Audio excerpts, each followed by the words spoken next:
الحمد لله القائل ومن آياته أن خلق لكم من أنفسكم أزواجا لتسكنوا إليها وجعل بينكم مودة ورحمة إن في ذلك لآيات لقوم يتفكرون أشهد أن لا إله إلا الله وحده لا شريك له وأشهد أن محمدا عبده ورسوله اللهم صل وسلم على سيدنا محمد وعلى آله وأصحابه أجمعين أما بعد فيا أيها المسلمون اتقوا الله أوصيكم وإياي بتقوى الله فقد فاز المتقون قال الله تعالى يا أيها الذين آمنوا اتقوا الله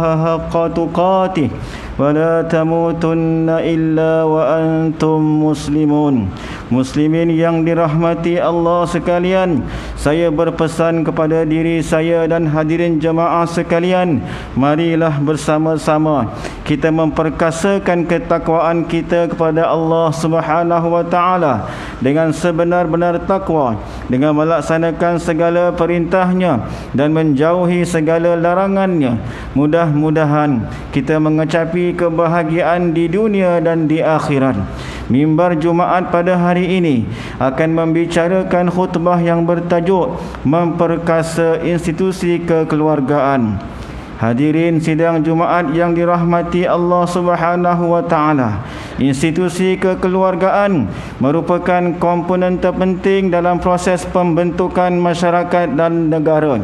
Tanpa institusi keluarga yang cemerlang, pembinaan sesebuah negara yang stabil dan maju tidak akan tercapai dengan sempurna.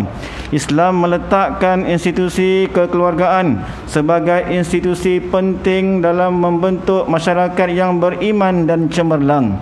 Matlamat dan visi memperkasakan institusi kekeluargaan mampu membangunkan negara dengan aman dan makmur. Oleh itu, setiap ahli keluarga perlu bersatu dan menjadi tulang belakang agar kebahagiaan rumah tangga dapat dibina dan perpecahan dapat dihindarkan. Syariat Islam amat menitik beratkan soal pembentukan keluarga bahagia yang beriman. Ini kerana keluarga yang beriman menjadi asas kepada lahirnya generasi yang bakal mewarisi kecemerlangan umat manusiawi. Rasulullah SAW merupakan model terbaik dalam memimpin bahtera rumah tangga bahagia. Malah Rasulullah SAW sendiri menyifatkan baginda adalah orang yang paling baik terhadap ahli keluarganya. Sebuah hadis yang diriwayatkan daripada Ibnu Abbas radhiyallahu anhuma bahawa Nabi sallallahu alaihi wasallam bersabda, khairukum khairukum li ahlihi wa ana khairukum li ahli. Sebaik-baik kamu ialah orang yang baik terhadap kaum keluarganya dan aku sebaik-baik orang terhadap keluargaku. Hadis riwayat Ibnu Majah. Muslimin yang dirahmati Allah sekalian, pemerkasaan pembangunan keluarga Islam perlu menjadi agenda utama yang perlu disampaikan secara adil dan saksama kepada semua lapisan masyarakat.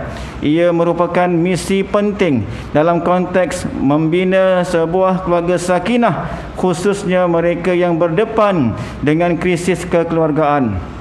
Dengan memperkasakan institusi kekeluargaan, segala cabaran, isu dan keganasan rumah tangga dapat dikekang dan dihindarkan. Namun begitu, sejak akhir-akhir ini, pembentukan institusi kekeluargaan dilihat semakin jauh dari nilai-nilai kehidupan manusiawi. Ini dapat dilihat dari kes-kes keganasan rumah tangga yang dilaporkan. Saban hari kita dapat melihat laporan berita di media sosial dan dada-dada akhbar. Sejaknya bermula tempoh pelaksanaan Perintah Kawalan Pergerakan yang lalu, menurut statistik, laporan keganasan rumah tangga meningkat sejak Perintah Kawalan Pergerakan PKP dilaksanakan berikutan penularan wabak COVID-19. Peningkatan mendadak keganasan rumah tangga ini dilihat sesuatu perkara yang membimbangkan. Perbuatan jenayah keganasan yang dilakukan dalam rumah tangga kian meningkat saban hari dan ia merupakan masalah sosial yang boleh menjadi barah dalam masyarakat sekiranya tidak dibendung dari awal.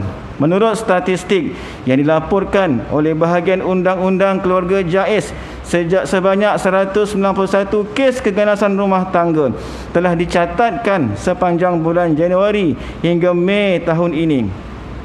Kawasan bandar mencatatkan kes lebih tinggi dengan peratusan 70.7% daripada 191 kes. Manakala bentuk-bentuk keganasan yang dicatatkan adalah seperti dipukul, didera secara mental dan fizikal, bersikap ganas terhadap pasangan lantaran sifat panas baran dan gagal mengawal emosi. Antaranya adalah berpunca daripada pengambilan alkohol yang berlebihan atau penyalahgunaan dadah, masalah keuangan, dibuang kerja, curang dengan pasangan dan mempunyai akhlak yang buruk dan keji. Tidak dinafikan bahawa sebahagian kes tersebut adalah terkesan dari pandemik COVID-19 yang masih melanda dalam negara. Hadirin sekalian, antara kesalahan-kesalahan yang boleh disabitkan ke atas pasangan suami isteri menurut enakmen Undang-Undang Keluarga Islam Negeri Selangor tahun 2003 adalah: pertama, meninggalkan langsung isteri pada Seksyen 127. Yang kedua, menganiayai isteri atau suami pada Seksyen 128. Ketiga, tidak memberi keadilan yang sewajarnya terhadap isteri pada Seksyen 129. Keempat, isteri tidak menurut perintah pada Seksyen 130. Kesemua kesalahan tersebut boleh dikenakan denda RM1,000 atau penjara 6 bulan atau kedua-duanya sekali. Hadirin yang dirahmati Allah sekalian, usaha-usaha berterusan perlu dilaksanakan dalam menangani isu-isu keganasan rumah tangga yang melanda masyarakat hari ini.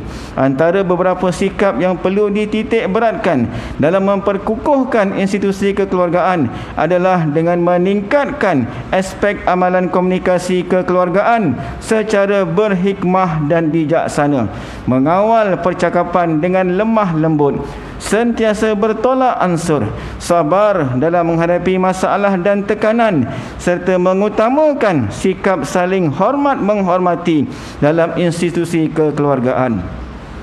Begitu juga aspek yang perlu dititik beratkan dalam membentuk keluarga bahagia adalah dengan menanamkan sifat saling memaafkan.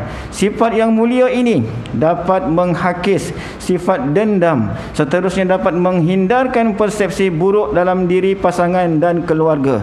Jangan sesekali berburuk sangka dan mudah terpengaruh dengan gosip dan fitnah yang boleh meruntuhkan hubungan kekeluargaan dalam apa cara sekalipun, termasuklah melalui kesan-kesan viral media massa. Dalam melayari kehidupan alam rumah tangga, suami dan isteri perlu tahu peranan dan tugas masing-masing, saling memahami dan saling menyokong pasangan demi menjana kebahagiaan alam rumah tangga. Saling memperkukuh hubungan pertalian dengan Allah dengan menjaga kefarduan solat, terutamanya menunaikan solat secara berjamaah. Pengabaian perintah solat dan kewajipannya terhadap anak-anak mengakibatkan roh kebahagiaan dan kedamaian rumah tangga dilihat semakin jauh dan sempit. Justru, hidupkanlah amalan solat berjamaah dalam rumah. Tidak dinafikan, terdapat banyak kelebihan solat berjamaah sama ada secara zahir dan batin. Namun, kita gagal menjadikan solat berjemaah sebagai wadah utama dalam kehidupan rumah tangga, sekaligus menggagalkan usaha membina institusi keluarga menjadi kuat dan bersatu padu. Muslimin sekalian, mengakhiri khutbah hari ini, marilah sama-sama kita ambil pengajaran dan penghayatan sebagai pedoman dalam hidup ini. Antaranya yang pertama, umat Islam hendaklah meyakini bahawa keluarga itu merupakan anugerah Allah Subhanahu wa taala yang tidak ternilai bagi setiap insan. Kedua, setiap insan hendaklah melaksanakan tanggungjawab dan amanah yang diberikan dalam memperkukuhkan institusi kekeluargaan. Ketiga, umat Islam hendaklah menyadari bahawa kejayaan dan kebahagiaan sesebuah rumah tangga itu menjadi faktor kebahagiaan dan keharmonian sesuatu masyarakat. أعوذ بالله من الشيطان الرجيم والمؤمنون والمؤمنات بعضهم أولياء بعض يأمرون بالمعروف وينهون عن المنكر ويقيمون الصلاة ويؤتون الزكاة ويطيعون الله ورسوله أولئك سيرحمهم الله إن الله عزيز حكيم. Dan orang-orang yang beriman, lelaki dan perempuan, setengahnya menjadi penolong bagi setengahnya yang lain. Mereka menyuruh membuat kebaikan dan melarang daripada berbuat kejahatan, dan mereka mendirikan solat dan memberi zakat serta taat kepada Allah dan Rasulnya. Mereka itu akan diberi rahmat oleh Allah. Sesungguhnya Allah Maha berkuasa lagi Maha bijaksana. Surah At-Taubah ayat 71. Barakallahu li wa lakum fil Qur'anil azim wa nafa'ani wa iyyakum bima fihi minal ayati wa dzikril hakim wa taqabbala minni wa minkum tilawatah innahu huwas samiul alim.